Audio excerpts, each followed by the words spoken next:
All right, we've got some breaking news. The U.S. is carrying out strikes on Iran just hours after Donald Trump threatened to hit the country hard. So explosions have been heard near the Strait of Hormuz. This is the first American attack on the country since Friday, July the 24th. The U.S. administration said last week it was pausing the bombing campaign to give diplomacy some space. All right.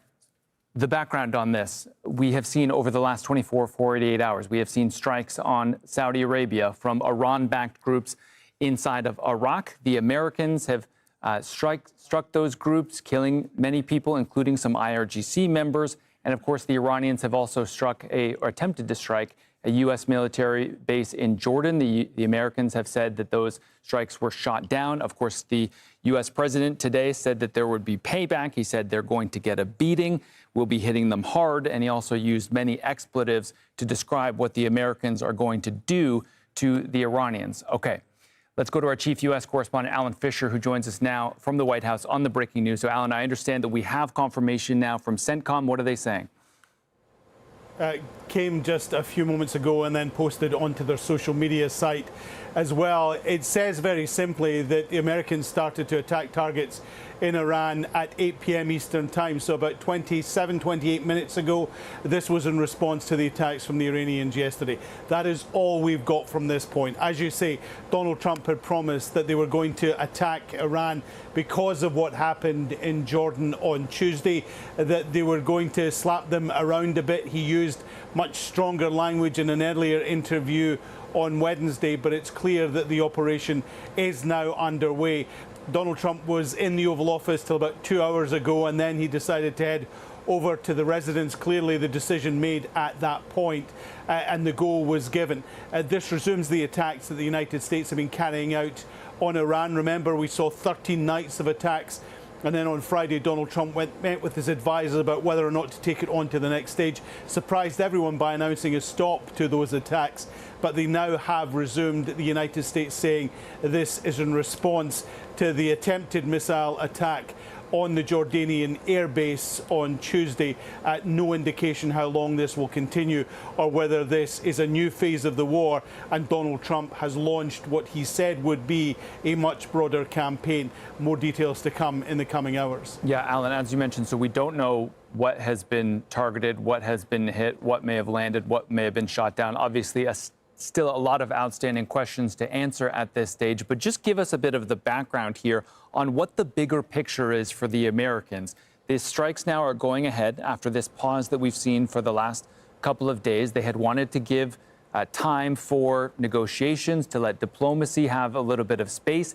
Now that they're going back to direct strikes on the Iranians, what kind of indications has Washington given as to what their goal is here?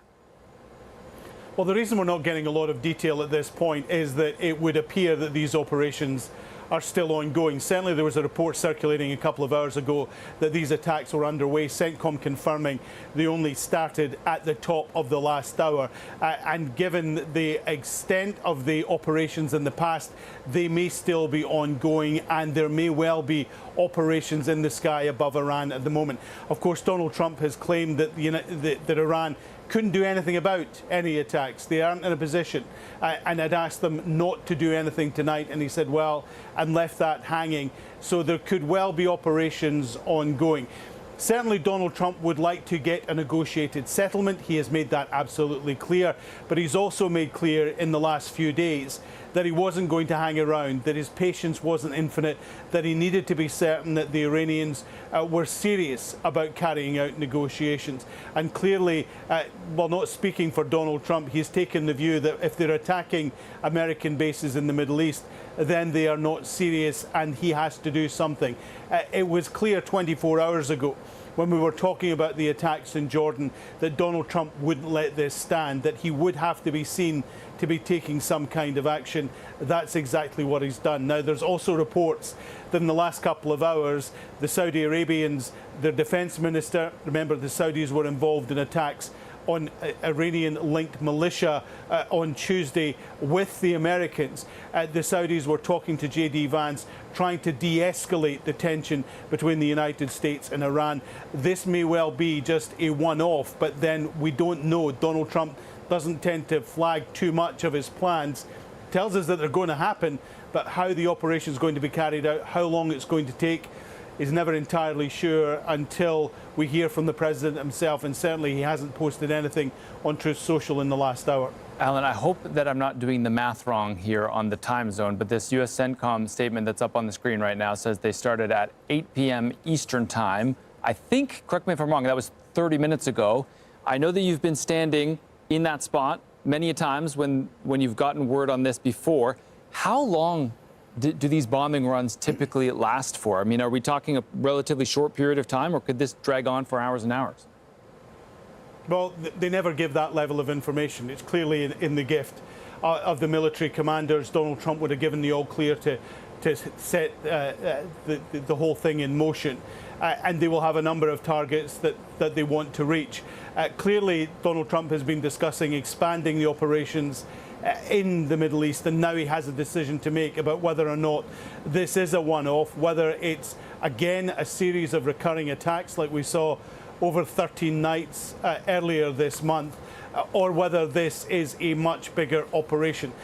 Donald Trump may share some information, but he doesn't tend to go into that level of granular detail when he's in front of the TV cameras or the microphones. So who knows how long this could take. It just depends on the targets they've identified. Now, one of the things I was told very recently by someone connected to the military is effectively they've run out of targets, that there's not a great deal more that they could bomb, unless they go with what Donald Trump had been saying about attacking civilian infrastructure like bridges and power stations. But of course, a number of people here in Washington and elsewhere have flagged up that that could be possibly a war crime. And so if it's military targets, the United States might not have a lot more to do. Donald Trump has said repeatedly that they've effectively destroyed the Iranian Air Force and their ability to monitor the skies. Therefore, they have impunity over the skies. What they've not been able to do, and this has been clear, is destroy their entire missile firing capability or their drone either building or launching capability as well. So intelligence tends to filter down very quickly to those on the ground. No one can tell exactly how long this operation will take.